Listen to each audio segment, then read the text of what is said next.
मेरे प्रिय मित्रों, आइए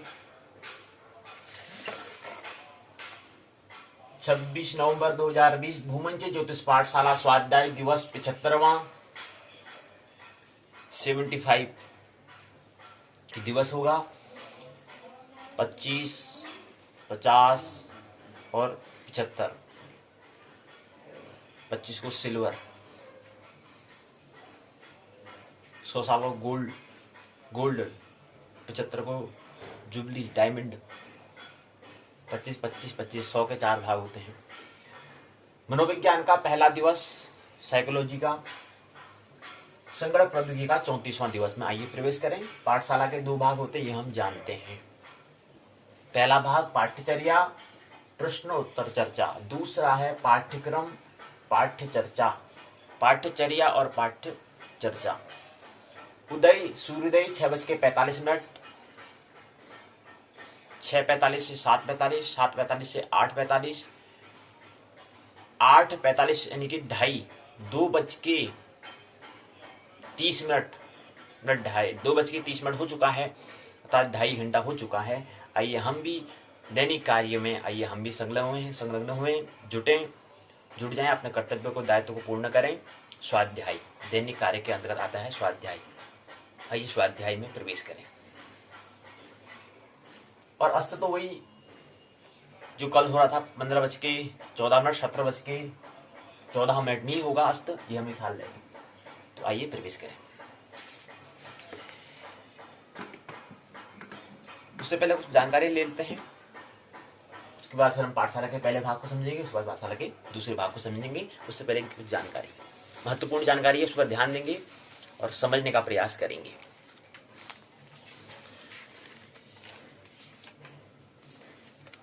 सबसे पहले महत्वपूर्ण बात है, हमने कहा कि नए वर्ष में एक टेस्ट सीरीज जहां पर होगी वह 180 दिन की होगी। वह जनवरी से लेकर के जून तक, 30 जून तक खेली जाएगी। तो 1 जनवरी से लेकर के 30 जून 2021 तक, 1 जनवरी 2021 से लेकर के 30 जून 2021 तक 180 दिन। अगर 2 की गणना करते हैं, 2 को परीक्षा होगी, उसका अगर गणना करें तो 181 दिन, 181 अहोरात्र, 181 दिवस, 181 दिन, 181 रात का यहाँ पर अवसर मिलेगा। वो टेस्ट सीरीज खेली जाएगी। टेस्ट सीरीज में हमने कहा 4 भाग होंगे और उस टेस्ट सीरीज का हमने नाम दिया है। उस टेस्ट सीरीज का नाम है उपासना टेस्ट सीरीज। तो जो टेस्ट सीरीज है उसको हम अगर संक्षिप्त में अगर कहें तो इसका संक्षिप्त में अगर नाम आंग्ल भाषा में अगर कहें तो होगा UTS 2021। ये जो श्रृंखला, इसको अगर थोड़ा हिंदी भाषा में रूपांतरण करें तो इसका मतलब होता है उपासना परीक्षण श्रृंखला 2021। तो इसका क्या करना है, नई वर्ष में हमें प्रारंभ कर देना है। पहली तिथि से ही, पहले दिनांक से हमें क्या कर देना है, प्रारंभ कर देना है। 2 तारीख को हम परीक्षा कर लेंगे, उसके बाद फिर हम क्या कर लेंगे, आगे अपने 180 दिवसीय जो टेस्ट सीरीज है उसमें हम प्रवेश करेंगे और जुट जाएंगे। फिर हमने कहा था कि इसके होम पेज होगा, इसमें जो मुख्य प्रश्न जो यूट्यूब में डालेंगे तो उसके होम पेज में हम तो यही लिखेंगे कि ये जो उपासना टेस्ट सीरीज लिखेंगे, और दूसरे में आगे पहले जो हम वीडियो बनाएंगे उससे पहले क्या होगा, उसके आगे ये डाल देंगे होम पेज में, मुख्य प्रश्न में ये डाल देंगे क्या है, टेस्ट सीरीज है, उपासना टेस्ट सीरीज या UTS 2021। आगे पहले प्रश्न में जो वीडियो आगे जब बढ़ेगी तो वीडियो के आगे बढ़ने से पहले यहाँ पर क्या डाल देंगे, तस्वीर डाल देंगे ये। और दूसरे तस्वीर, उसके साथ ही दूसरी तस्वीर हम जो यहाँ पर विषय करते हैं, जो यहाँ पर इसकी जो यहाँ पर हमने पट्ट पर लिखा गया है, इस पट्ट की हम तस्वीर उतारेंगे, इसकी तस्वीर खींचेंगे, इसका चित्र लेंगे, इसके बाद लगाएंगे। तो ये 2 चीज़ हम वहाँ पर लगाएंगे। और टेस्ट सीरीज 4 भागों में होंगे, हमने कहा। पहला 100 दिन का होगा पहला भाग, पहला जो फर्स्ट सीरीज होगा। दूसरा सीरीज होगा 25 दिन का, तीसरा सीरीज 25 दिन का, चौथी सीरीज और अंतिम जो सीरीज होगी वो होगी 30 दिन की। तो इस कुल आगे अगर हम 100, 25, 25, 150 और प्लस 30 करते हैं 180 दिन का दिवस होता है, 180 दिवस होते हैं। और साथ में एक बीच में क्या है, एक एग्जाम है, तो उसके 81 दिन हो जाएंगे, ये हमें ख्याल रखना है। तो 4 भाग। फर्स्ट सीरीज जो है उसका हमने नाम दिया है, उसका नाम होता है क्वार्टर फाइनल मैच। और मैच यहाँ पर इसलिए कह रहे हैं क्योंकि जीवन क्या है कि नाटक है, ड्रामा है, खेल है, प्ले है, गेम्स है, इसलिए हम उसको मैच कहेंगे। तो पहला क्वार्टर फाइनल मैच 100 दिन का। दूसरा सेकंड जो सीरीज है उसका नाम दिया है सेमीफाइनल मैच। तीसरे को दिया है, थर्ड सीरीज जिसको दिया है उसका नाम हमने दिया है क्वार्टर टू फाइनल मैच। और उसके बाद चौथा और अंतिम सीरीज जो उसको हमने फाइनल मैच हमने कहा है। तो 4 भागों में से हमारे यहाँ पर आप जो पाठशाला होंगी उसमें जो हमारा पाठशाला जो पाठ्य चर्चा जो हो रही है, जो सिलेबस पर उत्तराखंड मुक्त विश्वविद्यालय द्वारा जो पाठ दिया है उसको हम 4 भागों में समझने का प्रयास करेंगे। पहले राउंड में इसको हम क्वार्टर फाइनल मैच में देखेंगे, दूसरे में इसको हम सेमीफाइनल में देखेंगे, तीसरे बार इसको हम क्वार्टर टू फाइनल में देखेंगे, उसके बाद फिर फाइनल में देखेंगे।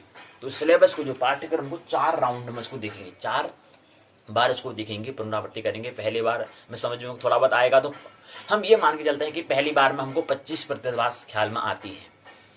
उसके बाद दूसरा जब हम पहले जो हम क्वार्टर फाइनल मैच हम कर रहे हैं तो उसमें हमें समझ में आएगी 25% हमें बात समझ में आई। दूसरा जो सेमीफाइनल मैच है उसमें 50% बात हमें समझ में आ चुकी है। 25 पहले से आई थी, 25 और समझ में आ गया, तो 50% हमें समझ में बात आ चुकी है।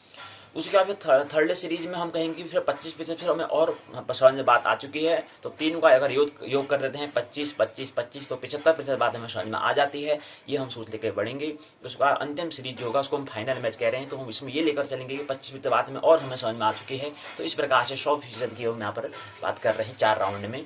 ये समझ ले रहे हैं कि ये हम लेके चल रहे हैं कि हम 100% समझ हमें 4 राउंड में बात समझ में आएगी। तो ये बात है, इसको हमने यहाँ पर जिक्र किया। और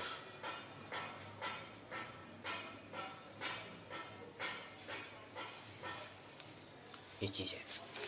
तो महत्वपूर्ण जानकारी ये थी, पहली जानकारी ये है। दूसरी जानकारी में बात करते हैं। दूसरी जानकारी में एक महत्वपूर्ण जानकारी है थ्योरी ऑफ एवरीथिंग तैयार करने की ओर कंप्यूटर। क्योंकि हम टेक्नोलॉजी की बात कर रहे हैं और टेक्नोलॉजी में जितना हम जहां से हमें जानकारी मिले उसको हमें लेना है। तो कल के ये अखबार की बात है, वहां पर आया था, तो इसको पर जिक्र करना अनिवार्य हो जाता है। कंप्यूटर मतलब संगणक। तो थ्योरी ऑफ एवरीथिंग्स तैयार करने की ओर, वैज्ञानिक की तरह सोचने वाला कंप्यूटर, साइंटिफिक की तरह जैसे सोचते हैं उसी तरह सोचने वाला कंप्यूटर का क्या है आने वाला है, तैयार करने की बारे में सोच रहे हैं। MIT Massachusetts institute of technology, जिसको संक्षिप्त में आंग्ल भाषा में MIT कहते हैं, उसको भी हिंदी में क्या कहते हैं ये पता नहीं है। इसका प्रश्नवाचक चिन्ह यहाँ पर लग जाएगा। इसका मतलब क्या होता है, इसलिए यहाँ पर प्रश्नवाचक चिन्ह लगेगा। MIT से काम चलने वाला नहीं है, जानकारी से काम चलने वाले नहीं है, समझ में लाना है, समझना है उसको क्या है कैसे है। में 2 दर्जन वैज्ञानिकों ने शुरुआत कर दी है artificial intelligence of fundamental interaction के लिए नया संस्थान बनाया है। इस संस्थान के निर्देशक जो डायरेक्टर रहे डॉक्टर जेस थेलर का कहना है कि हमारा मकसद न्यूरल नेटवर्किंग के जरिए भौतिक वैज्ञानिक फिजिकल साइंस या फिजिक्स सरीखी मशीन बनाना है। न्यूरल नेटवर्क मानव मस्तिष्क की तरह खुद सीखने के लिए डिजाइन किए गए हैं। एक समय महान वैज्ञानिक अल्बर्ट आइंस्टाइन ने वैज्ञानिक सिद्धांतों को पूरी तरह मानव मस्तिष्क का मुक्त आविष्कार बताया था, लेकिन 1980 में आइंस्टीन के उलट नामी भौतिकविद स्टीफन हॉकिंग ने कहा कि भले ही सर्व तत्व यानी हर चीज का सिद्धांत थ्योरी ऑफ एवरीथिंग, थ्योरी मतलब होता है सिद्धांत, ऑफ हमने होता है, और एवरीथिंग मतलब हर जगह सर्वव्यापी, एवरीथिंग कुछ भी, सर्व तत्व की बात करते हैं कुछ भी। तो यहां पर कह रहे हैं कि थ्योरी ऑफ एवरीथिंग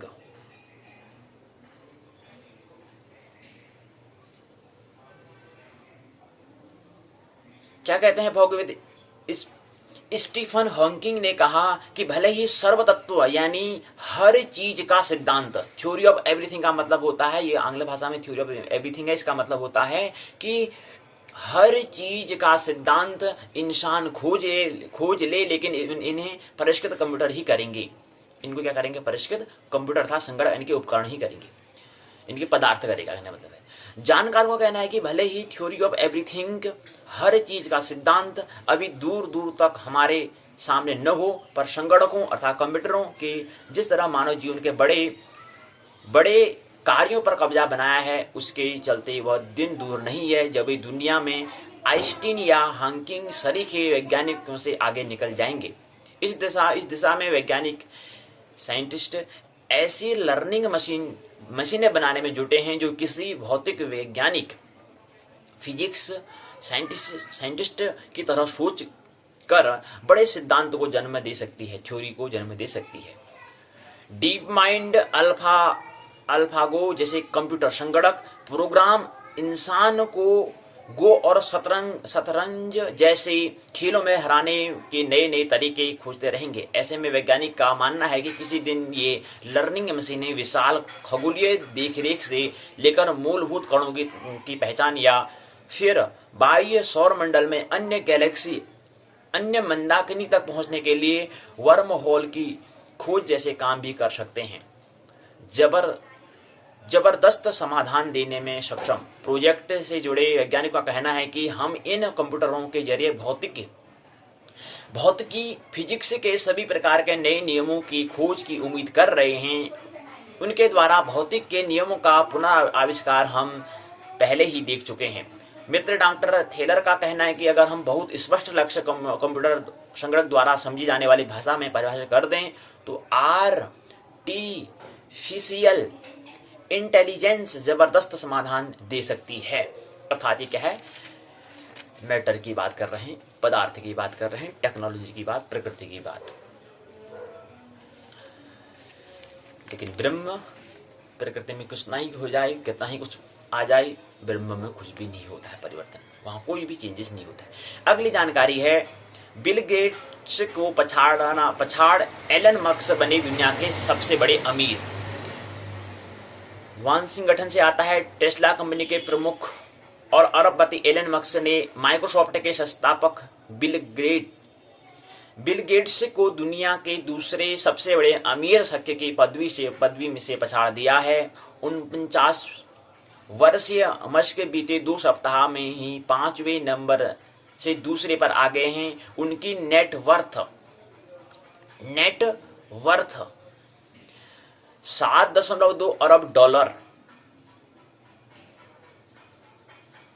बढ़कर के 127.9 अरब डॉलर हो गई है। ये क्या है कि नेटवर्थ है,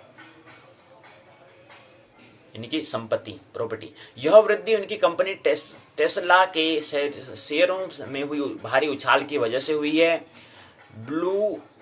ब्लूमबर्ग इंडेक्स के मुताबिक जनवरी में अमीरों की रैंकिंग में मस्क 35वें पायदान पर थे, लेकिन अब दूसरे पायदान पर दूसरे नंबर पर आ गए हैं। इंडेक्स के मुताबिक शनिवार को 183 अरब डॉलर का मतलब क्या होता है जी? अगर इसको भारतीय रुपये में अगर बात करें तो क्या होता है 183 अरब डॉलर का मतलब? 183 अरब डॉलर को अगर हम 75 रुपए से गुणा करते हैं तो यह आता है 137 खरब रुपए आता है, या अगर अरब में ही लाएं तो आता है 13,725 खरब रुपए। 13,725 अरब रुपए आता है। खरब में 137 खरब आएगा। 137 खरब, अरब के बाद खरब, तो 137 खरब या 13,725 अरब रुपए, या इसको 183 अरब डॉलर भी हम कहते हैं। तो सबसे ज्यादा जो बड़े विश्व में अमीर व्यक्ति हैं उनकी संपत्ति कितनी है? 183 अरब डॉलर की संपत्ति। और उन मित्र का नाम है जेफ बेजोस है। उन मित्र का नाम है जेफ बेजोस, उन व्यक्ति का नाम है। उस शक्य का नाम पहले नंबर पर हैं। कब? 2000 जनवरी में माना गया है।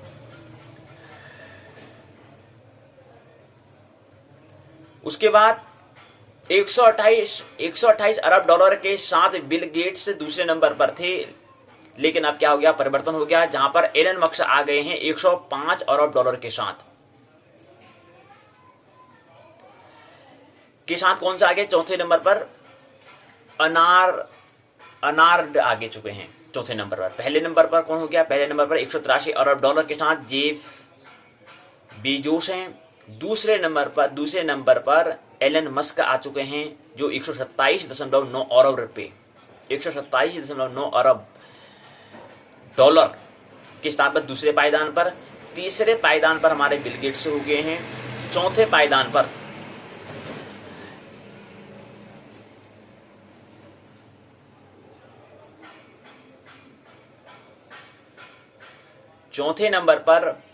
अनार्ड हो गए हैं। पांचवें नंबर पर और जो अनार्ड है उनकी संपत्ति 105 अरब डॉलर है।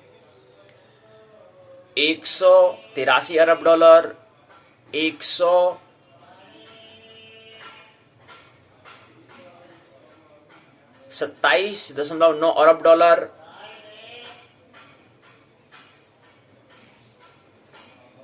और उसके बाद बिल गेट्स 128 के करीब है, लेकिन दोनों का करीब बराबर जा रहा है, लेकिन वो तीसरे पायदान पर आ चुके हैं। 128 जो बिल गेट्स से उनकी 128 अरब डॉलर की संपत्ति थी, प्रॉपर्टी थी, लेकिन अब क्या हो चुका है उसमें? उसके करीब क्या है? 127.9 अरब डॉलर के करीब क्या है? एलन मस्क भी आ चुके हैं, तो इसलिए क्या है? आगे वो बढ़ चुके हैं। कौन? एलन मस्क दूसरे नंबर पर आ जाएंगे, इसके बाद आ जाएंगे बिल गेट्स से तीसरे नंबर पर आ जाएंगे। चौथे नंबर पर अनार्ड हो गए। पांचवें नंबर पर हैं 102 अरब डॉलर के साथ क्या है?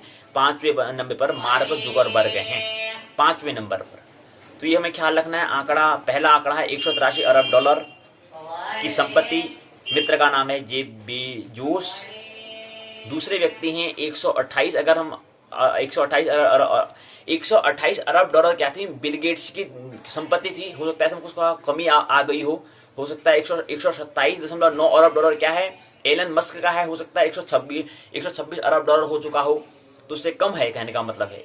लेकिन पहले जब गणना की थी उसमें 128 अरब डॉलर थी, बिल गेट्स की दूसरे नंबर पर थे, लेकिन अब वहां पर क्या है? एलन मस्क आ चुके हैं, तो उनका 127.9 अरब डॉलर हो चुकी है। और जो बिल गेट्स की उसकी संपत्ति थोड़ा उसमें क्या हुआ? थोड़ा कमी होगी, तो 128 से कम आ चुकी होगी, अर्थात 127.9 अरब से कम होगी, इसलिए तीसरे नंबर पर वे आएंगे। तो आंकड़ा क्या बनेगा? आंकड़ा बनेगा 183 अरब डॉलर रुपए की संपत्ति। पहला मित्र जेफ बेजोस हो गया। दूसरे नंबर पर एलन मस्क हैं, 127.9 अरब डॉलर के साथ उनकी 127.9 अरब डॉलर की संपत्ति है दूसरे नंबर पर। तीसरे नंबर पर हम ये लेके चलते हैं कि हम कह सकते हैं कि 127.5 हम कह सकते हैं, थोड़ा बहुत ऊपर नीचे होगा, तो इसको हम 127.5 अरब डॉलर रुपए की संपत्ति जो है, अरब डॉलर जो है 127.5 अरब डॉलर की संपत्ति इतनी जो है के हिसाब से तीसरे पायदान पर हो गए हमारे बिल गेट्स। चौथे नंबर पर एनार्ड हो चुके हैं, उनकी संपत्ति 105 अरब डॉलर। पांचवें नंबर पर 102 अरब डॉलर की संपत्ति है, मित्र का नाम है मार्क जुकरबर्ग, पांचवें नंबर पर हैं। 102 अरब डॉलर की संपत्ति के साथ पांचवें नंबर पर मार्क जुकरबर्ग। तो ये 5 क्या है? मुख्य अमीर हैं। तो 183 अरब डॉलर हमने कहा कितना होता है? अगर इसको रुपए में बदलते हैं तो 137 खरब रुपए होता है, या 13,725 अरब रुपए होता है। और यहां पर भारत के प्रधानमंत्री नरेंद्र मोदी जी कहते हैं कि 2024 में हमारी जो जीडीपी है वो कितनी हो जाएगी? 50 खरब डॉलर तक, अर्थात 4,000 खरब रुपए तक की बात करते हैं। तो करीब कहने का मतलब है यहां 4,000 खरब रुपए है। 4,000 खरब और 137 खरब, जो अमीर सबसे बड़े, जो उनका जो अमीर जिनकी संपत्ति है उनकी 137 खरब रुपए है। और हमारी जीडीपी जो है, सकल घरेलू उत्पाद, जो आगे 24 में गणना की जा रही है, वो गणना 4000 खरब रुपए की बात की जा रही है। तो 137 खरब और 4000 खरब, अर्थात हमारे 2000 से ऊपर की हमारे करीब 2500 खरब रुपए भी हमारी क्या जीडीपी करीब है। और जहां पर 2500 और 137 तो ज्यादा नहीं है। तो यहाँ पर अमीर जो हैं सबसे ज्यादा इतने खरब में वो भी कमा रहे हैं, उनकी संपत्ति भी है। और यहाँ पर एक हमारा देश की सकल घरेलू उत्पाद की उनकी भी जीडीपी भी है। तो थोड़ा ज्यादा अंतर नहीं है, लेकिन थोड़ा आंकड़ा में क्या है, वो सैकड़े में है, वो हजार में है। वो 2500 में 2500 में है, ये 137 में है। ये सैकड़े में है, वो 2500 यानी कि 2500 करीब, ऐसे 2500 के करीब हमारी संपत्ति भी है जीडीपी। 24 में 4000 के करीब पहुंच जाएगी, ऐसा अनुमान लगा के चल रहे हैं। तो यहाँ पर दूसरी जानकारी भी है, तीसरी इंफॉर्मेशन भी हमें पूर्ण होती है। चौथी इंफॉर्मेशन है,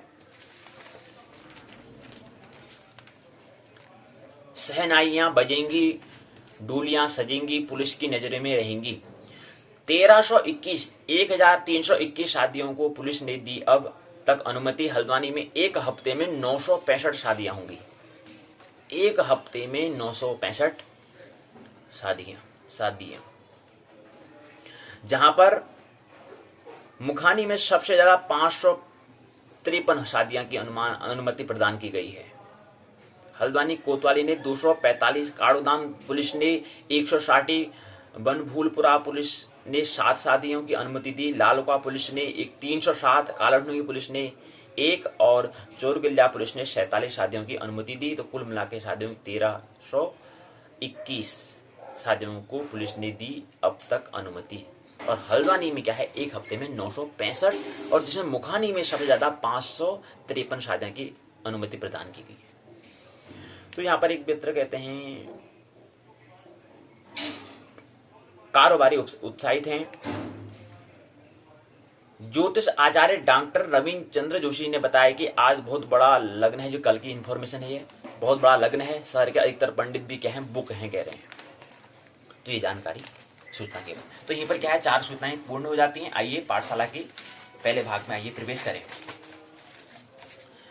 पहले भाग में हमें क्या करना है,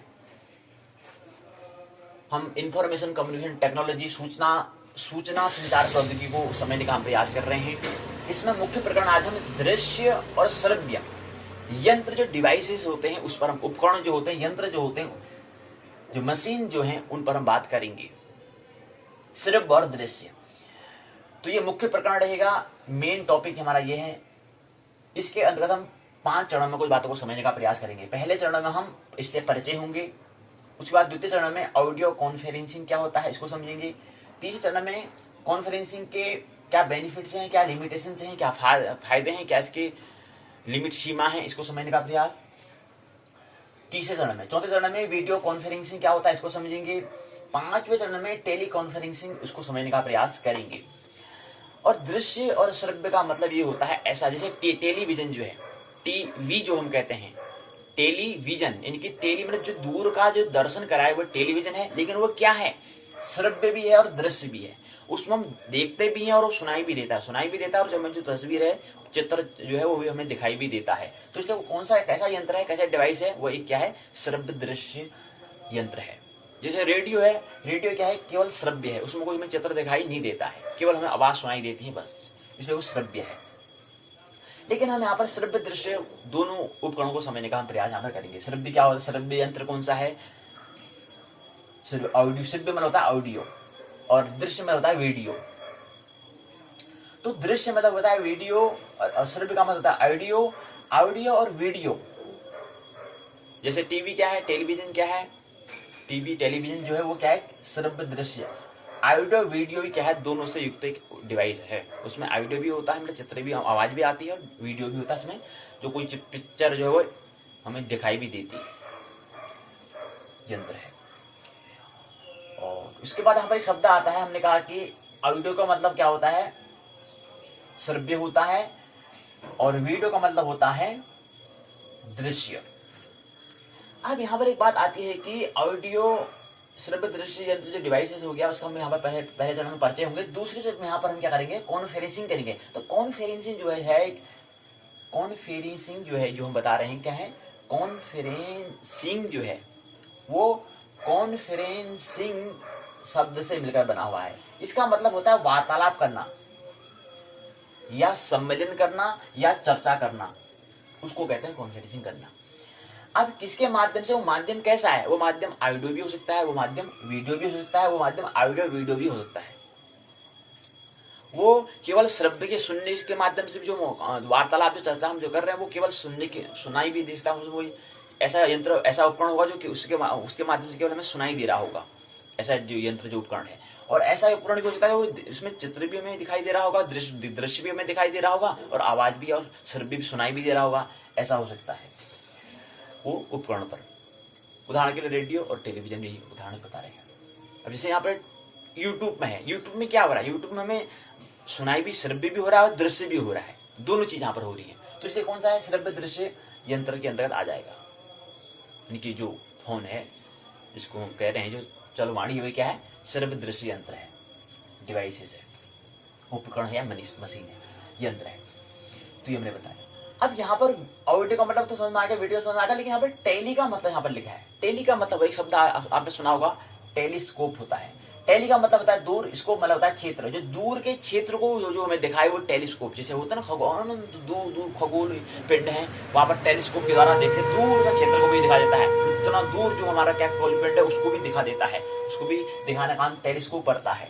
तो ऐसे यहाँ पर टेली कॉन्फ्रेंस भी होता है, मतलब दूर कोई है हमसे, उससे भी हम कॉन्फ्रेंस मतलब चर्चा कर सकते हैं, वार्तालाप कर सकते हैं, सम्मेलन कर सकते हैं, उसको हम कहते हैं टेली कॉन्फ्रेंसिंग कहते हैं। टेली कॉन्फ्रेंसिंग जो है, अब यहाँ पर इसको हमने कहते हैं कि सम्मेलन कहते हैं। सम्मेलन का मतलब होता है कि सम्मेलन, मेलन का मतलब होता है मिलन, मिल रहे हैं, और सम मतलब समूह में जहां पर मिलन हो रहा है वो सम्मेलन कहलाता है। जैसे आपने नाम सुना होगा सम्मान, यानी कि मान है लेकिन वहां पर सम्मान मतलब मान का जहां पर किया जा रहा है विशेष समूह में जहां पर मान दिया जा रहा है। एक मान होता है कि केवल व्यक्ति जाता है, हाँ यार क्या लग रही है यार, जज रहे हो, एक मान होता है। एक होता है कि समूह है तो वहां पर आपको मान दिया जा रहा है, वो सम्मान कहलाता है। मतलब आपके समूह मतलब व्यक्तियों की दृष्टि में जो मान है उसको हम सम्मान कहते हैं, और एक व्यक्ति की दृष्टि में जो मान है, जो आपके जो गुण जो हैं उसको हम मान कहते हैं। तो मान और सम्मान में यही अंतर है। तो ऐसे यहाँ पर सम्मेलन और मेलन, मिलन का मतलब समूह में जो मिलन होता है, जहाँ पर जो ऑडियो वीडियो कॉन्फ्रेंस हम करेंगे तो वहां पर क्या होता है, सभी लोग होते हैं, बहुत लोग ग्रुप में होते हैं। सम्मेलन समूह में, मुख्य क्या होता है, सम्मेलन मतलब समूह में होता है, मतलब एक से ज्यादा व्यक्ति वहां पर होते हैं। कुल मिलाकर कहने का मतलब ऐसा है। कॉन्फ्रेंस का मतलब होता है कि वहां पर एक व्यक्ति नहीं, वहां पर एक से ज्यादा व्यक्ति होंगे। ये इसका क्या है, मूल बात ही है, ये हमें समझ लिया। और ऐसे यहाँ पर एक देखा कि सम्मत, शास्त्र का मतलब क्या होता है, हमने कहा शास्त्र का मतलब सम्मत, यहाँ पर भी सम शब्द आया है, मत के आगे हमने सम यहाँ पर लगा है। अभी सम क्या उपसर्ग होगा, प्रश्न चिंटू पूछ रहा है, प्रश्न करो कि आगे जो मत है, मत के आगे सम लगा, क्या उपसर्ग होगा, इसे विचार करो कि उपसर्ग है या नहीं है, या खाली। तो सम, मत के आगे सम लगा है। और ऐसे ही यहाँ पर मान है, मान के आगे भी सम लगा है। ऐसे ही सम्मेलन है, मेलन के आगे भी क्या है, सम लगा है। तो सम का मतलब होता है समूह, हम कह सकते हैं समूह की दृष्टि में बात करें, समूह में जहां पर होते हैं। और सम्मेलन का मतलब समूह में मिलन जो हो रहा है उसको हम कहते हैं। तो ये बात होती है। एक टैली होता है, एक टेली होता है। टैली हम कहते हैं, टैली जो कंप्यूटर में आता है वो टैली का मतलब होता है हिसाब करना है, गिनती करना। और टेलीस्कोप जो है, टेलीस्कोप क्या है, दूरदर्शी हो गया। और ऐसे टेलीविजन मतलब क्या है, टेलीविजन क्या है, दूर का जो दर्शन कराए वो टेलीविजन है। इनकी टीवी संक्षिप्त में इसको क्या कहते हैं, आंग्ल भाषा की संक्षिप्त भाषा में इसको शॉर्ट फॉर्म में टीवी कहते हैं। टीवी से काम चल जाता है। कभी प्रश्न नहीं किया कि टीवी का मतलब फुल फॉर्म क्या होता होगा। सीसीटीवी हम कहते हैं, कभी हमारा विचार ही नहीं आता इसका फुल फॉर्म क्या होती है। जो व्यक्ति चिंतन करेगा वो निश्चित प्रश्न पूछेगा। जो व्यक्ति जानना चाहेगा, जो व्यक्ति ज्ञान को, साइंस को समझना चाहेगा, वो पूछेगा क्या और कैसे, कार्य और कारण, इनकी खोज जरूर करेगा और शोध करे, उसी को हम शोध कहते हैं। और एक व्यक्ति खोज तो सभी करते हैं, जानकारी तो सभी हासिल ले लेते हैं, जानकारी लिया बस कब हो गया। सीसीटीवी का मतलब होता है close circuit television. Close circuit और टेलीविजन टेलीविजन तो समझ में आ चुका है, दूरदर्शन होता है, लेकिन यहाँ पर क्लोज सर्किट, सर्किट मन होता है पथ, और क्लोज्ड मन होता है बंद, क्लोज करना। तो एक ऐसे पथ को जो है उसको क्लोज कर देता है वो, और दूर टेलीविजन है वो, जैसे टेलीविजन है, क्लोज सर्किट टेलीविजन ही कहलाता है। तो ऐसे प्रश्न करें तो चिंतन यहाँ से क्या है, हमारी थिंकिंग यहाँ से हमें उत्पन्न होती है, मतलब थिंकिंग के यहाँ से हमारा चिंतन करना, हमारा जो हमारा जो बौद्धिकता है उसमें क्या होता है, निखार आता है। वो बौद्धिकता के लिए हमें चिंतन करना होता है, प्रश्न करना होता है, क्वेश्चन होना चाहिए। और विज्ञान का जन्म ऐसे ही होता है, सृजन ऐसे ही होता है, आविष्कार ऐसे ही होता है। तो ये हमने पहले बात को समझी। आइए इसको संक्षिप्त में यहाँ पर बात कर लें, उसके यहाँ पर देख लें पुस्तक के माध्यम से, फिर उसके बाद यहाँ पर अपन पाठशाला के दूसरे भाग में जाएंगे, प्रवेश करेंगे। अब यहाँ पर हमने पहले, उससे पहले एक बार हम पुनरावृत्ति कर लेते हैं। पुनरावृत्ति करना अनिवार्य है। हालांकि हम अब कोई भी विषय, चाहे हमारा पाठ्यक्रम, चाहे वो पाठशाला का चाहे भाग 1 हो, अर्थात भाग 1 मतलब पाठ्यचर्या हो, करिकुलम हो, जहां पर प्रश्नों की हम चर्चा करेंगे, चाहे वो हो, मुख्य विषय जैसे हम वहां पर भी इंफॉर्मेशन कम्युनिकेशन टेक्नोलॉजी विषय में बात कर रहे हैं। हो सकता है कभी बीच में कोई छोटी छोटी इन्फॉर्मेशन आ जाए, उसकी तो हम पुनरावृत्ति नहीं करेंगे, उसको हम 4 राउंड में नहीं लेंगे, वहां पर हम टेस्ट सीरीज नहीं खेलेंगे। लेकिन जैसे क्या है, इंफॉर्मेशन कम्युनिकेशन टेक्नोलॉजी है, ICT जो है, ऐसे कोई विषय जब आएंगे उस पर हम क्या कहेंगे, 4 राउंड में उसमें हमें टेस्ट सीरीज करना पड़ेगा। और टेस्ट सीरीज के लिए हमें 4 राउंड में, अर्थात 4 उसके टेस्ट सीरीज होंगी, सीरीज श्रृंखला, 4 श्रृंखला में उस बात को समझेंगे, चाहे वो पाठशाला का पहला भाग हो, चाहे पाठशाला का दूसरा भाग हो। तो अभी तो हम यहाँ पर एक हम इसे, ये अगला जो नियम है, ये है, ये अगला पारित जब होगा, इसको लागू हम 2019 साल में करेंगे। 1 तारीख को इसको हम लागू कर लेंगे। अभी फिलहाल लागू नहीं कर रहे हैं, अगली बार इसको हम लागू करेंगे 1 जनवरी को, 1 जनवरी नए साल पर हम इसको लागू कर देंगे। तो ये बात हम रखनी है। चलिए, तो इसलिए हम कल क्या पढ़ा था, एक बार इसकी पुनरावृत्ति करना अनिवार्य है, क्योंकि समझना है बात। तो कल हमने समझने का प्रयास किया था, ईमेल को समझने का हमने प्रयास किया। ईमेल का मतलब क्या होता है, ई का मतलब होता है इलेक्ट्रॉनिक्स। अब हम देखते हैं कि आगे क्या है, आगे सब टेक्नोलॉजी आगे आविष्कार हो रही है। अभी हम लोग को जानकारी यहाँ पर समझी थी बात, क्या हमने जानकारी ली थी कि आने वाले समय में क्या होने वाला है, थ्योरी ऑफ एवरीथिंग के तैयार करने की ओर है कंप्यूटर, कि वैज्ञानिक की तरह सोचने वाला कंप्यूटर, जैसे वैज्ञानिक से साइंटिस्ट मतलब सोचते हैं, वैसा अब कंप्यूटर भी सोचेगा जी। तो टेक्नोलॉजी तो आगे बहुत आगे जाने वाली है जी। तो हम क्यों पीछे हटें। तो क्या करना है, हमें समझना है। तो हम ई कहते हैं, ईमेल कहते हैं, ईमेल हम काम चला लेते हैं, लेकिन ई का मतलब क्या होता है, हम प्रश्न ही नहीं पूछते हैं। अब प्रश्न नहीं करते तो काम चलाओ से काम तो चल जाएगा। खैर हाँ, बिगर प्रश्न भी काम तो जिंदगी में जी रहे हैं, कोई दिक्कत नहीं है। लेकिन सृजन, आविष्कार जो है, विकास, डेवलपमेंट कैसे होगा, जब आपके पास कुछ अनुभव होगा, कुछ अनुभूति आपके पास होगी, केवल जानकारी नहीं। जब किसी बात से आप वार्तालाप करोगे, जब आप कॉन्फ्रेंसिंग करोगे, जब किसी लोगों से आप मिलोगे, वहां पर कुछ ऐसा अनुभव होना चाहिए। जैसे हम कल एक बात सुन रहे थे कि 2 व्यक्ति आपस में चर्चा कर रहे थे, वहां पर एक बात आई थी, महत्वपूर्ण बात, साझा करना अनिवार्य है। इसलिए वहां पर कहा था, उसी सूत्र तो पहले ही बात है, लेकिन उसका साझा करना बहुत अनिवार्य, मेरे को अच्छी लगी तो उसको साझा करेंगे। 2 व्यक्ति आपस में बात कर रहे थे, और ये हमने पिछली बात में समझी थी। हम कहते हैं कि जो हमारा शरीर हो 5 तत्वों से मिलकर बना हुआ होता है। तो वो 2 मित्र आपस में बात कर रहे थे, वो कह रहे थे कि जब छोटा बच्चा होता है, उसको इस जमीन पर, भूमि में, कभी आपको भी बताया गया होगा कि हमें नंगे पैर, हमें क्या है, जमीन पर हमें चलना चाहिए। अब हम यहाँ पर जो गोस्वामी तुलसीदास जी कहते हैं, उस चौपाई के माध्यम से भी समझ सकते हैं कि हमारा 5 तत्वों से, क्षिति जल पावक गगन समीरा, पंच तत्व यह रचित या अधम शरीरा। अधम मतलब या रचित में जो रचा है, इसका क्या होना है, ये 5 तत्वों से मिलकर बना हुआ होता है। 2 बात यहाँ पर ख्याल रखनी है, एक अंतः जगत के लिए और एक बाह्य जगत के लिए। अगर हमें शरीर को हष्ट पुष्ट अगर बनाना है, तो हमें पृथ्वी से, अर्थात पृथ्वी से ज्यादा हमें क्या होगा, जुड़ना होगा, भूमि पर हमें ज्यादा काम करना होगा। तो छोटे बच्चों को भूमि पर, मिट्टियों में ज्यादा खेलने के लिए हमें क्या करना है, तैयार करना होगा, वहां से हमारा शरीर हष्ट पुष्ट बनता है। ये हमें ख्याल रखना चाहिए। क्यों ऐसा क्यों कहा, हष्ट पुष्ट क्यों बनता है? क्योंकि जो हमारा ये शरीर जो है, ये क्या है, मैटर है, ये पदार्थ है। और हम पृथ्वी का हम किसे कहते हैं, पृथ्वी कैसे कहेंगे, पृथ्वी में मिट्टी होगी, पत्थर होगा, यानी कि पदार्थ होगा। तो ये जो पदार्थ बनेगा उसके सहयोग से बनता है, उसके साथ जब मिल जाता है तो उसमें क्या आती है, हृष्ट पुष्टता आती है, सुडोलपन आता है। इसलिए हमें क्या करना है, इसमें उसको छोटे बच्चों को जमीन पर मिट्टियों में खेलने देना चाहिए। गाँव में तो यही होता है, खेलते जम के तो खेलने देना चाहिए, तो वहां से शरीर क्या बनता है, हृष्ट पुष्ट बनता है। वहां से उसकी शरीर की जो प्रतिरोधक क्षमता होती है, जो इम्यूनिटी जो सिस्टम होते हैं, प्रतिरोधक क्षमता जो है, प्रतिरोध जो करता है, जो विषाणु जो वहां पर वायरस जो अटैक करते हैं उसको रोकने के लिए हमारा शरीर तैयार रहता है।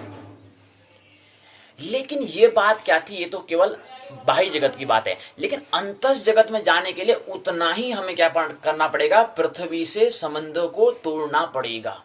अगर अध्यात्म जगत में जाना है तो वहां पर हमें हष्टपुष्ट नहीं क्या करना पड़ेगा। कभी देखा होगा कि पहले जो ऋषि मनीषी थे वो ऊंचे ऊंचे मतलब पहाड़ों में जाते थे, वहां जाते थे।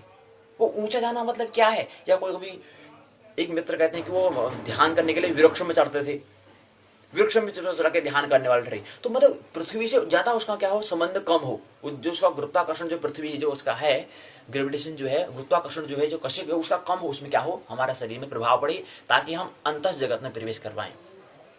तो ये दो बातें हमें, दो दृष्टि हमें ख्याल रखनी है। अगर अंतस जगत में हमें जाना है तो वहां पर हमें पृथ्वी से हमें क्या करना होगा, जो ऋषि महर्षि जाते हैं ऐसे ही नहीं जाते ऊपर पहाड़ों में रहने के लिए, कैलाश पर्वत, मानसरोवर ऐसे पहाड़ों में वहां जाना मतलब क्या, वहां पृथ्वी का क्या है, गुरुत्वाकर्षण जो कशिश वो कम है वहां पर है, इसलिए वो वहां पर क्या कहते हैं, ध्यान करने के लिए, तपस्या करने के लिए वहां पर जाते थे, पर्वतों में, पहाड़ों में, पृथ्वी से संपर्क कम रहे ताकि अंतस जगत में छलांग लग सके।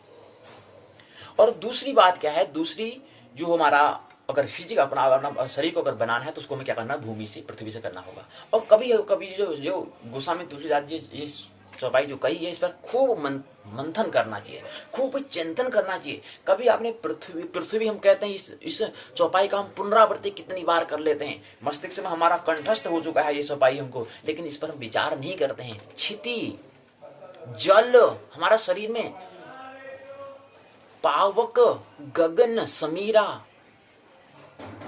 आसमान हमारे शरीर में, ये हमारे शरीर में जो पदार्थ ये क्या है, पृथ्वी से बना है। हमारे शरीर में कहीं पर वायु है, हवा है तो वायु होगी वो, और कहीं कहीं पर क्या होता है हमारा,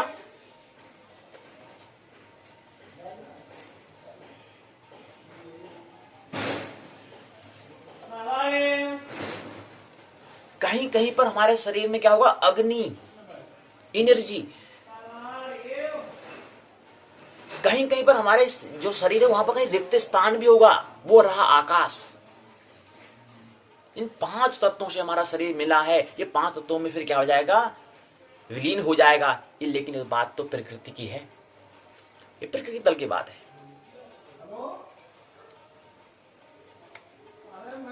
तो जो सन्यासी होते हैं तो उनका जीवन थोड़ा क्या है, वो थोड़ा हम कहते हैं बड़े स्वास्थ्य वाले होते हैं, लेकिन नहीं होते हैं। क्यों? क्योंकि उनने प्रकृति से थोड़ा अंतस जगत को, चेतना को समझने के लिए, कॉन्शियसनेस को, ब्रह्म को, चेतन को समझने के लिए उन्हें थोड़ा प्रकृति से उनका संयोग क्या हो जाता है, थोड़ा छूट जाता है। उनका जो तालमेल है थोड़ा उसमें क्या हो जाता है, डबाडोल हो जाता है, बैलेंस जो संतुलन है बिगड़ जाता है। इसलिए उनका शरीर हष्ट-पुष्ट नहीं हो पाता है, ये हमें ख्याल रखना चाहिए। क्यों? क्योंकि वो चेतन को प्रकृति से आगे, प्रकृति से थोड़ा हमें ढील करनी पड़ती है ब्रह्म को जानने के लिए, मूल को समझने के लिए। इसलिए बहुत ज्यादा स्वास्थ्य में वो नहीं होते हैं। ये तो कभी कभी ध्यान में जाएंगे तो फिर कभी अगर बहुत ज्यादा गहरी अगर ध्यान में पहुंच जाएंगे तो हमारे शरीर में हमें दर्द का भी अनुभव होता है, ये भी ख्याल रखना चाहिए। तो उसका कुल मेरा कहने का मतलब ये है कि हम थोड़ा हमारा उसमें जो शरीर के साथ जो हमारा जन्म से जो हमारा तालमेल था उसमें कुछ क्या हो गया, व्यवधान आ चुका है। समन्वय जो तालमेल बना हुआ था, जो बैलेंस बना था, उसमें क्या हो गया, व्यवधान आ चुका है, विकृति हो चुका है। इसलिए बहुत ज्यादा साधु संत क्या बहुत ज्यादा स्वास्थ्य वाले नहीं होते हैं, ये हमें ख्याल रखना है।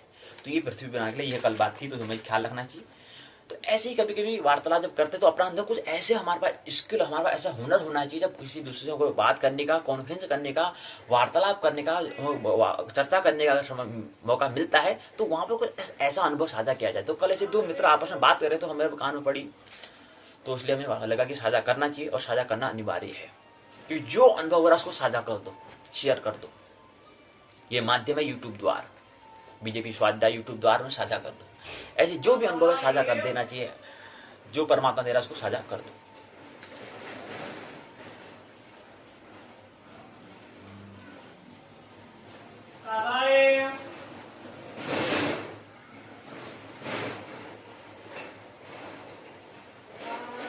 चलिए फिर हम कल इसकी थोड़ा पुनरावृत्ति कर लेते हैं। तो हम कल इलेक्ट्रॉनिक्स मेल की बात कर रहे थे, उसको हमने समझा, उसके बाद इसकी संरचना को, स्ट्रक्चर को हमने समझा, उसका अविभाज्य कंपोनेंट है उसको हमने समझने का प्रयास किया। और हमने कहा कि ईमेल के लिए हमें क्या होते हैं, 4 ईमेल है, हेंडर होता है, ग्रेटिंग होता है, टेक्स्ट होता है, सिग्नेचर होता है। ये हमने समझने का प्रयास किया। इसके क्या बेनिफिट्स हैं ईमेल के, ये हमने समझने का प्रयास किया। ईमेल हैंकिंग जो हैंग कर जाती है, हैंग कर जाता है, इसका क्या कारण है, ये हमने समझने का प्रयास किया। सर्च इंजन जो है, सर्च इंजन का हमने कहा था कि जो गूगल है वो क्या है, सर्च इंजन है, अर्थात खोज यंत्र है, उपकरण है, डिवाइस है।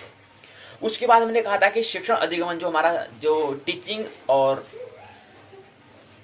लर्निंग जो है उस प्रक्रिया, उस प्रोसेस में हमें कुछ महत्वपूर्ण सोशल नेटवर्किंग साइट से हुए, सामाजिक से जो जुड़ी हुई, जो वर्किंग करने के लिए, जो काम करने के लिए जो हमारे जो क्षेत्र हैं, स्थल हैं, उसको समझने का, हमने साइट को समझने का प्रयास किया। उसमें हमने कहा था कि यूट्यूब को सबसे प्रथम हमने लिया था, क्योंकि बीजेपी यूट्यूब द्वारा में बात हो रही थी, इसलिए यूट्यूब के माध्यम से ये साझा हो रही बात, इसलिए हमने यूट्यूब पे बात पहले की थी। उसके बाद फेसबुक था, ट्विटर था, अन्य 10 हमने उसकी बात की थी। विकिपीडिया हो गया, ब्लॉग हो गया, ये हमने समझने का प्रयास किया था। यहीं पर हमने कल की पाठशाला को विराम दे दिया था। आइए आज की पाठशाला में श्रव्य दृश्य जो है या दृश्य श्रव्य यंत्र को समझने का प्रयास करते हैं। यहां पर हम ऐसे उपकरणों की बात करेंगे जो ऑडियो वीडियो कॉन्फ्रेंसिंग से है संबंधित होंगे। तो पहले हम आइए ऑडियो कॉन्फ्रेंसिंग को समझें। ऑडियो का मतलब होता है जिसमें क्या हो, आवाज आ रही हो। जैसे श्रुति शब्द आपने नाम सुना, मतलब कुछ आवाजें, जैसे हम जब गहन ध्यान में जब हम पहुंच जाते हैं तो हमें शून्य का भी एक सन्नाटा होता है। हम कहते हैं शून्य का सन्नाटा को क्या बोलते हैं, हम शून्य को सन्नाटा को ओंकार कहते हैं, अउम। तो वहां पर भी क्या है, अनाहनाद, बिना बजा के जो ध्वनि आ रही है वो क्या होती है, ओंकार होता है। अर्थात क्या आती है, ध्वनि आती है, कहने का मतलब है, यानी कि आवाज, साउंड आती है। और हमने बात भी किया था कि चेतन के तल पर क्या है, सबसे पहले साउंड होता है, और विज्ञान के तल पर जो सूक्ष्म होता है वो क्या होता है, इलेक्ट्रॉनिक्स होता है जी, विद्युत होता है। और कल हमने इलेक्ट्रॉनिक्स मेल की बात की थी, ईमेल की बात की थी। आज हम यहाँ पर श्रवण की, ध्वनि की बात कर रहे हैं, वो चेतन जगत थोड़ा और आगे की बात, अंतर जगत की और अंदर की, केंद्र की और बातें हैं ध्वनि की।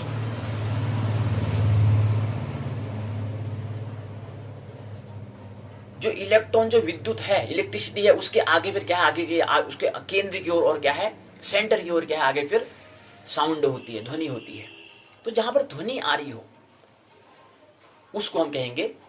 तो रात्रि को क्या है, साउंड से संबंधित जो है ऐसी हमें बातें सुननी चाहिए। मतलब वो वीडियो वाला हमें अंत में जब हम सोने को जाते हैं, विश्राम करने को जाते हैं, उसमें हमें सुननी, जो जहां पर सुनी आ रही है, मतलब सिर्फ भी जो यंत्र होगा उससे संबंधित हमें कर संबंध होना चाहिए। अंत समय में, सोते समय, उसमें वीडियो वाला नहीं होना चाहिए। ये थोड़ा प्रैक्टिकल करके भी आप देखें तो, और एक वीडियो करके भी देखें आप। प्रकाश थोड़ा उस समय हमारे आंखों में प्रकाश, मतलब दृश्य ज्यादा नहीं होने चाहिए, हमारे केवल श्रव्य, बस सुनते सुनते हमें क्या जाना है, सो जाना है। तो रात्रि को हमें श्रव्य यंत्र जो डिवाइस उसका हमें उपयोग करना चाहिए। रात्रि को विश्राम करने जाने की, हम जब जा रहे हैं, विश्राम करने जा रहे हैं, तो उस समय हमें क्या करना है, वीडियो वाला नहीं करके ऑडियो वाला हमें, ये जो ऐसे डिवाइस जिस माध्यम से हमें ऑडियो कुछ बातें आ रही हैं, जो सुनाई दे रही है, वो हमें क्या करना है, उपयोग में लाना है। तो ऑडियो कॉन्फ्रेंसिंग क्या होता है, मतलब ऐसा बातें होंगी जो ऑडियो के माध्यम से, मतलब सिर्फ सुनने के माध्यम से चर्चा हो रही होंगी, जहां पर व्यक्ति से आमना सामना दिखाई नहीं, दृश्य दिखाई नहीं दे रहा होगा, केवल ध्वनि आ रही होगी। तो श्रुति का हमारा मतलब कहा, तो वहां पर भी श्रुति जो हमें कहा, हम श्रुति कहते हैं, तो वहां पर कुछ बात सुनाई दी है, वो जो ओमकार में सुनाई देती है। ऐसी ऑडियो कॉन्फ्रेंसिंग मतलब एक कंप्यूटर है, एक कंप्यूटर आधारित संचार प्रणाली एक आभासी सम्मेलन आयोजित करने की विभिन्न स्थानों पर कंप्यूटर उपयोगकर्ता के एक समूह बनाने की अनुमति देती है। यहाँ प्रतिभागी एक दूसरे को सुनते हैं। क्यों? क्योंकि वे एक वास्तविक सम्मेलन में भाग लेने वाले एक प्रकार के एक ही कक्ष में होने जैसे हैं। ऑडियो कॉन्फ्रेंसिंग सिस्टम प्रतिभागी को एक दूसरे को देखने की अनुमति नहीं देता है। ऑडियो कॉन्फ्रेंसिंग में एक ऑडियो कॉन्फ्रेंसिंग ब्रिज में डायल करके कई कॉलर्स को बातचीत में सम्मिलित होने की अनुमति दी जाती है। प्रतिभागी को एक एक्सेस नंबर एक सम्मेलन आईडी के संभवतः प्रतिभागी की विशिष्ट पहचान कराने के लिए पिन नंबर या एक सुरक्षित पासवर्ड दिया जाता है। इससे कॉल की सुविधा में भी सुधार होता है। कॉल आयोजक प्रतिभागी को पृष्ठभूमि डेटा या शायद कॉल में दस्तावेजों की समीक्षा करने के लिए ईमेल के माध्यम से आवश्यक जानकारी प्रदान करता है। अब कॉल जो करें, फोन में कॉल आ रही कहते हैं। कॉल का मतलब क्या होता है, कभी गौर किया है? कॉल मतलब ये कॉल कौन सी भाषा है? क्या है हमारी स्थानीय भाषा है? कॉल आ रही कहते हैं। प्रश्न करें, कॉल प्रश्न में चिन्ह लगाएं क्योंकि उसको अपनी स्थानीय भाषा में लाओ।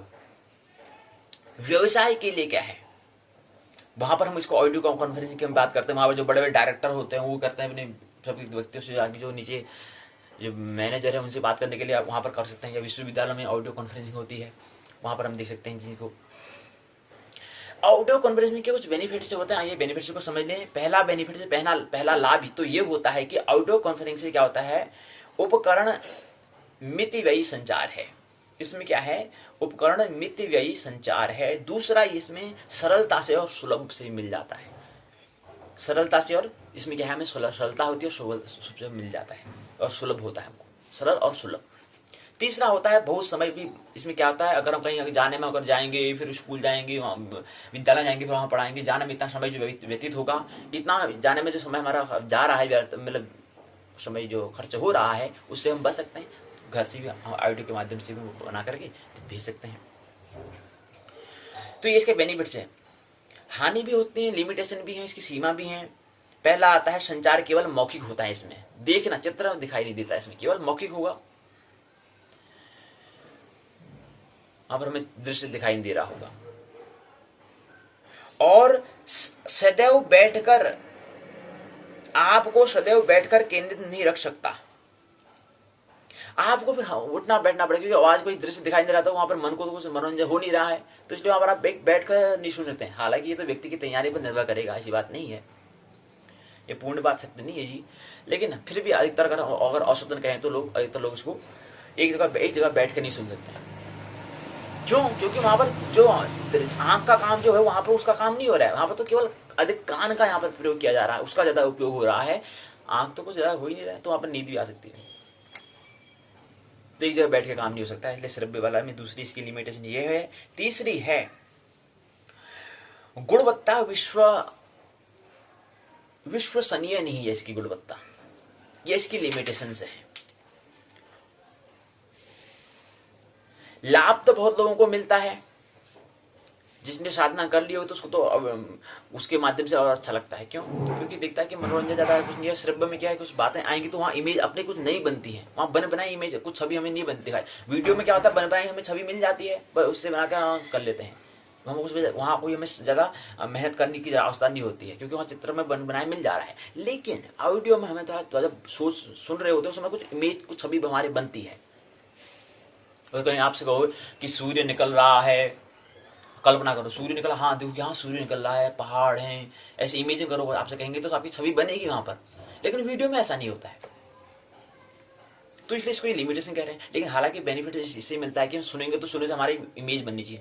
सूर्य निकल रहा है, वहां पर अच्छा निकल गया, ठीक है, वो पहाड़ हैं, वो बादल लगे हैं, ये वहां से पहाड़ से नदी आ रही है, नदी जा रही है, उसकी आवाज आ रही है, ये प्रकृति के सौंदर्य को देख रहे हैं, ये वृक्ष हैं, ये ऐसे हम कर रहे हैं। वो हमें कोई सूर्य दिख थोड़ा रहा है, लेकिन हम सुन कोई हमसे कह रहा है तो सुन रहे तो हमारी छवि बन रही है। हाँ ऐसा होता है। या कुछ तो किसी की मृत्यु हो रही है, वो जा रहे हैं, अच्छा हो गया, वहाँ वो शमशान घाट में गया, मरघट में गया, वो ऐसे कर रहे हैं, वो ऐसे कर रहे हैं, इमेज ऐसी कर रहे हैं। ये कोई कह रहा है तो हम सुन रहे तो हमारी इमेज हमारी बन रही है, छवि बन रही है, कुछ चित्र बन रहे हैं। तो ये इसका होता है ऑडियो कॉन्फ्रेंसिंग में, ये कुछ लाभ होते हैं। मुख्य लाभ इसमें व्यापार में, संसार में, व्यापार के संसार में इसका ज्यादा लाभ होता है। दूसरा, शिक्षा के क्षेत्र में भी इसका हम उपयोग करने लगे हैं, वहां पर भी है। प्रौद्योगिकी एक निश्चित डिग्री तक बढ़ती है और उसकी वो सीमा होती है। प्रकृति की एक सीमा है, लिमिटेशन है, इसलिए वो बात कर रहे हैं। अगला आता है वीडियो कॉन्फ्रेंसिंग। एक कंप्यूटर आधारित संचार प्रणाली जो विभिन्न स्थानों पर कंप्यूटर उपयोगकर्ताओं के एक समूह को एक आभासी सम्मेलन का संचार करने की अनुमति देती है। यहाँ प्रतिभागी एक दूसरे को देख सुन सकते हैं, एक वास्तविक सम्मेलन में भाग लेने वाला कक्ष में हो। यहाँ पर क्या होता है, व्यक्ति को देख भी सकते हैं, सुन भी सकते हैं, क्या कर रहा है, कैसा हाव भाव है, क्या है, वो सब यहाँ पर हमें वीडियो में दिख जाता है। ऑडियो में कुछ दिखता नहीं, ऑडियो में केवल ध्वनि ध्वनि आती है। इसको हमने 3 श्रेणी बांटा। पहला हार्डवेयर आधारित वीडियो कॉन्फ्रेंसिंग होता है, दूसरा सॉफ्टवेयर आधारित वीडियो कॉन्फ्रेंसिंग, तीसरा होता है हाइब्रिड वन। ये 3 इसके क्या होते हैं, वीडियो कॉन्फ्रेंसिंग के, यानी कि दृश्य और श्रव्य दृश्य जो हम वार्तालाप जो हम कर रहे हैं, सम्मेलन जो कर रहे हैं, जो चर्चा जो कर रहे हैं, उसको हमने 3 श्रेणी में बांटा। हार्डवेयर मतलब हार्डवेयर ने बता दिया क्या है, हार्ड मतलब कठोर, वेयर मतलब होता है पुर्ज, सॉफ्ट मतलब मृदु पुर्ज जो होंगे, आधारित वीडियो कॉन्फ्रेंसिंग, और तीसरा हाइब्रिड वन होता है। ये 3 इसी श्रेणी में इसको रखा है। इसके कुछ यंत्र, निम्न यंत्र होते हैं, जैसे वीडियो कॉन्फ्रेंसिंग के बता रहे हैं, तो इसमें पहला आता है एंड पॉइंट्स, कैमरा हो चुका है, माइक्रोफोन हो चुका है, अन्य प्रसारण उपकरण हो गए हैं। दूसरा ये तो एंड पॉइंट्स है, दूसरा है MCU। M का मतलब होता है मल्टी पॉइंट, C का मतलब होता है कंट्रोल, U का मतलब होता है यूनिट, जो सर्वर के जैसे होते हैं, और तीसरा आता है नेटवर्क कनेक्शन, जुड़ाव, नेटवर्क के लिए काम करने के लिए जो हम जाल बना हुआ है।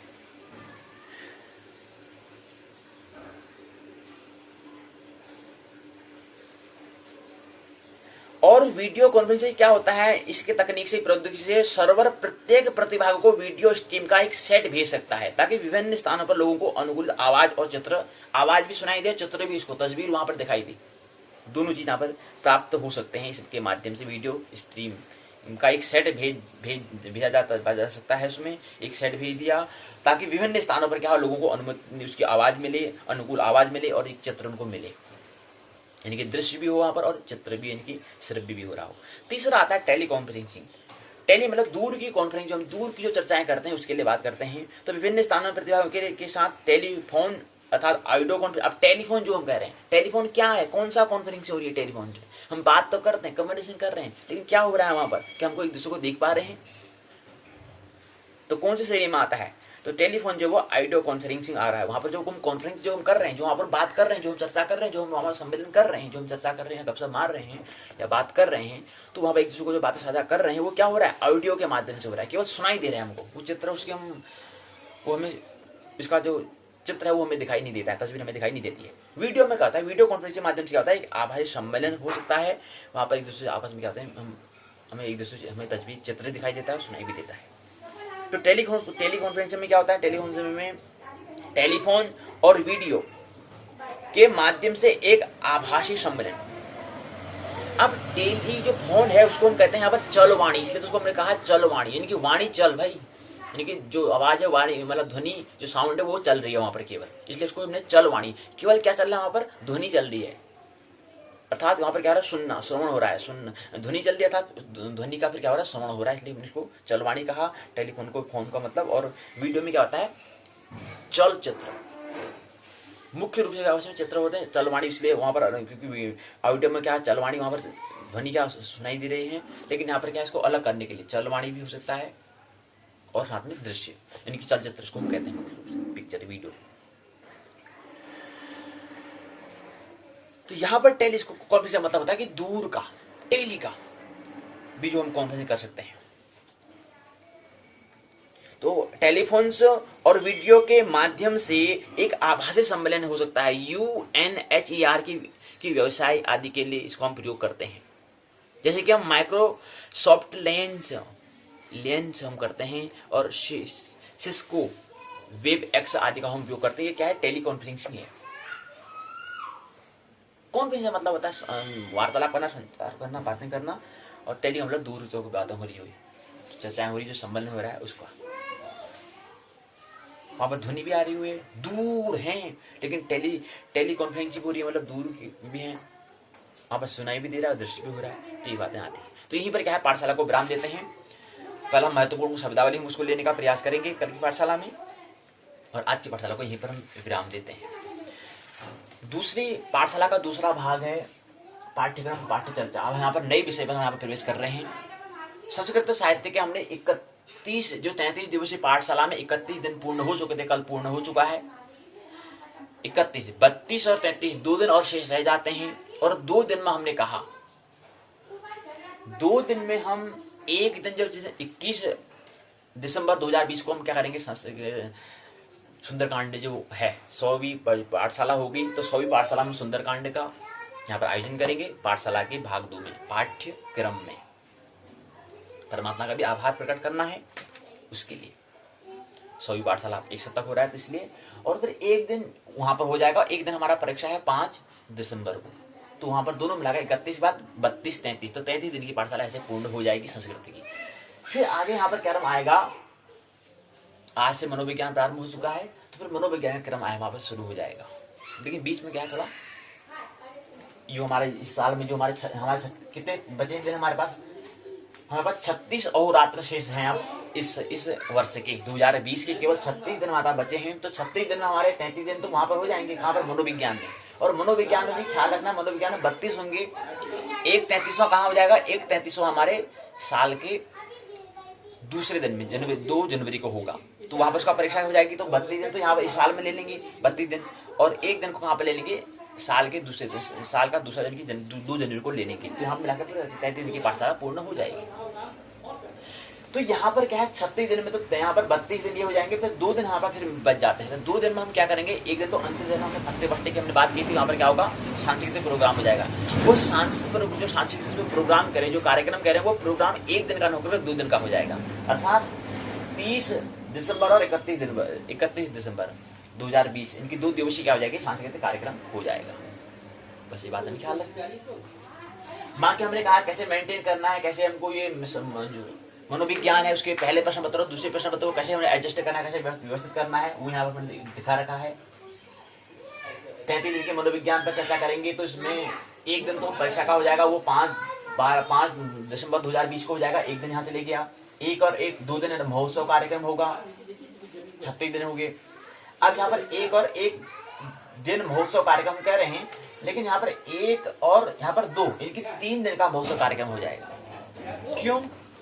क्योंकि जो यहाँ पर 33 की गणना कर रहे हैं वो मनोविज्ञान के हिसाब से 33 दिन कह रहे थे, लेकिन 33 दिन की जो मनोविज्ञान का जो हम परीक्षा का जो आयोजन कर रहे हैं वो इस साल नहीं करेंगे, हम अगले साल करेंगे। अगले साल के दूसरे दिन कर रहे हैं कि 2 जनवरी को कर रहे हैं, इसलिए यहाँ पर 33 नहीं अगर 32 दिन हो जाता है, और यहाँ पर एक दिन हमको और मिल जाता है, और वो एक दिन को फिर यहाँ पर हम जोड़ देंगे, तो यहाँ पर 2 दिन के हो जाएगा, 30 दिसंबर और 31 दिसंबर को।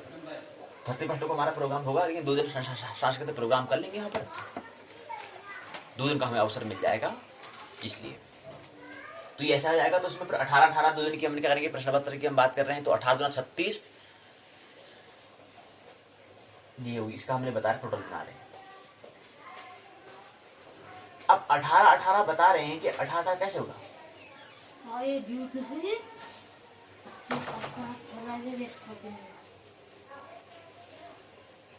जिसमें हमें साइकोलॉजी पहला दिन है, 14 दिन में हमें क्या होगी, पाठ्यक्रम को हमें साइकोलॉजी का जो मनोविज्ञान PSY का 101 14 दिन हम क्या करेंगे, पाठों पर जब बात करेंगे, 2 दिन वहां पर क्या हो जाएगी, प्रश्नोत्तर चर्चा हो जाएगी, तो 14 2 16 दिन ये हो जाएंगे। और फिर मनोविज्ञान का दूसरा दिन प्रश्न पत्र हो जाएगा, उसमें 14 दिन क्या हो जाएगी, पाठों पर चर्चा होगी, 2 दिन प्रश्नोत्तर चर्चा हो जाएगी, 16 दिन जाएंगे, तो 16 + 16 32 दिन हो जाएंगे। तो एक दिन का जो बचा हुआ अगले साल हमको वहां पर परीक्षा का देंगे, 33 दिन ऐसे बन जाएगा। बाकी हमने बता रखा है कि एक 5 तारीख को एग्जाम होगा, वो है संस्कृत का पहला दूसरे का, और बाकी ये हमने क्रम में दे रखा तिथि यहाँ पर दी हुई है। उसके बाद फिर अगला दूसरा जो प्रश्न पत्र उसका भी हमने दे रखा है। तो 21 को क्या हो जाएगा, 100वीं पाठशाला होगी, तो वहां पर हमें एक सुंदरकांड का आयोजन होगा, तो इसलिए यहाँ पर 21 को हमने गोल घेरे में दिखाया है। यहाँ 5 को दिखाया, तो 5 को एग्जाम हो जाएगा, 5 दिसंबर को एग्जाम हो जाएगा, इसलिए गोल में दिखा दिया कि इसको हमने इस मनोविज्ञान के साथ 33 दिन जो 32 दिन जो कह रहे हैं उसके साथ इसको जोड़ नहीं रखा है, इसको हटा दिया, इसको हमें बीच में परीक्षा हो जाएगी। उस दिन क्या होगा, सुंदरकांड होगा, तो कहाँ उसकी क्लास हो पाएगी, उसकी उस विषय पर बात नहीं हो पाएगी, तो नहीं हो पाएगी, उस प्रकरण पर बात नहीं हो पाएगी, इसलिए उसको यहाँ पर उसको हमने 0 कर दिया है, मतलब उसको उसकी गणना से गणना नहीं की उसकी 5 को। ऐसे यहाँ 21 की भी हमने गणना नहीं की है, ऐसे फिर हमने साथ में फिर 30 और 31 की भी गणना हमने नहीं की है। तो कुल मैं कहने का मतलब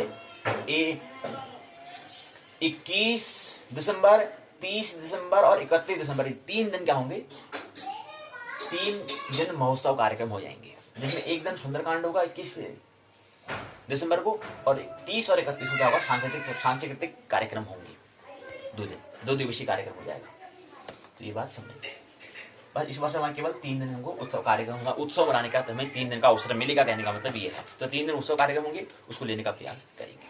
बाकी सही बात है, ये रूपरेखा में तैयार कर दिया कैसे हमें करना है। और हम ये कह रहे हैं कि हाँ, ये जो मनोविज्ञान की हम बात कर रहे थे, मनोविज्ञान में क्या है, पहला प्रश्न पत्र जो दिया है, पहला प्रश्न पत्र है, उसका पहला दिन प्रारंभ हो चुका है, ख्याल हमें रखना है। पहला दिन प्रारंभ हो चुका है, यहाँ पर मनोविज्ञान पहले डे 1 लिख दिया है यहाँ पर हमने। तो पहला दिन प्रारंभ हो चुका है, पहले दिन में केवल हम अभी रूपरेखा बात कर रहे हैं। तो पहले दिन में जो विषय है, जो ये पुस्तक हमें यहाँ पर दी गई है, ये पुस्तक को हमें प्रणाम करें, इसमें कोई उसको जानकारी होंगी, उस जानकारी को हम लेने का प्रयास करेंगे, ग्रहण करेंगे, धारण करेंगे, परिणाम करते हुए इसमें धारण करें। तो ये पुस्तक है, इस पुस्तक का नाम है मनोविज्ञान की मूलभूत जानकारी, अर्थात जो बेसिक साइकोलॉजिकल प्रोसेस होती हैं उसको लेने का प्रयास। पहला प्रश्न पत्र ये है उत्तराखंड मुक्त विश्वविद्यालय द्वारा। इसका पहले प्रश्न पत्र दिया हुआ है, यहाँ पर इसका लोगो दिया गया है, श्रद्धा वल्लभ ज्ञानम उत्तराखंड मुक्त विश्वविद्यालय ओपन, उत्तराखंड ओपन यूनिवर्सिटी दिया हुआ है। ये मनोविज्ञान विभाग है, समाज विज्ञान विद्या शाखा, यानी कि समाज विद्या शाखा है, सामाजिक विद्या शाखा के अंतर्गत विभाग डिपार्टमेंट का नाम मनोविज्ञान है, उत्तराखंड मुक्त विश्वविद्यालय। तो ये पहला प्रश्न पत्र है। इसमें क्या है, 18 इकाइयां हैं और 6 खंड हैं। इसी प्रकार से दूसरा प्रश्न पत्र है, इसमें भी क्या है, वही सेम दिया हुआ है, लेकिन यहाँ पर क्या है, PSY 102 हो जाएगा। यहाँ पर PSY 101 है, यहाँ पर PSY 102 हो जाएगा, यानी कि पहले वर्ष का पहला प्रश्न पत्र हो गया, पहले वर्ष का दूसरा प्रश्न पत्र, ये इसका यहाँ पर कोड दिया गया है इसको। तो ये दोनों में क्या है, 6 खंड यहाँ पर दिए हुए हैं और दोनों में ही क्या है, 18 इकाइयां हैं। तो 18 दूना 36, इसलिए हमने यहाँ पर इसको लिखा कि PSY 101 102 18 + 18, यानी कि 18 इकाई पहले प्रश्न पत्र में, 18 इकाई दूसरे प्रश्न पत्र में। तो 36 इकाइयां हैं और हमारे पास दिन कितने हैं, 32 दिन हमको मिलेंगे। 32 दिन में इसको समझना है। 32 दिन में भी हमें क्या होगा, 32 दिन में भी 4 दिन हमें क्या होगी, प्रश्नोत्तर चर्चा होगी। तो 28 दिन में 28 दिन में हमें 36 इकाई को समझना है। 14 दिन की पाठशाला होती है, यानी कि पाठशाला में पाठों पर चर्चा होती है और 2 दिन की प्रश्नोत्तर चर्चा होती है। उसमें कुछ भी ले सकते हैं, इस विषय से भी हो सकता है, थोड़ा आउट से भी हो सकता है, कुछ भी नहीं कि इसी पर ही हो। तो 2 दिन की प्रश्नोत्तर चर्चा वो करना अनिवार्य है और साथ में 2 दिन यहाँ पर। तो 14 28 दिन में हमें क्या करना है, 36 इकाई को हमें लेना है इस वर्ष।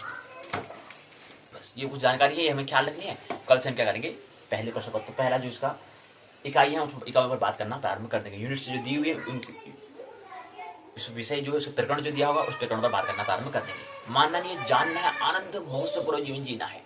मेरी बातों को प्रेम पूर्वक शांति को सुना, बहुत बहुत अनुग्रहित हूँ। अंत में सबके भीतर बैठे परमात्मा को प्रणाम करता हूँ, मेरा प्रणाम स्वीकार करें।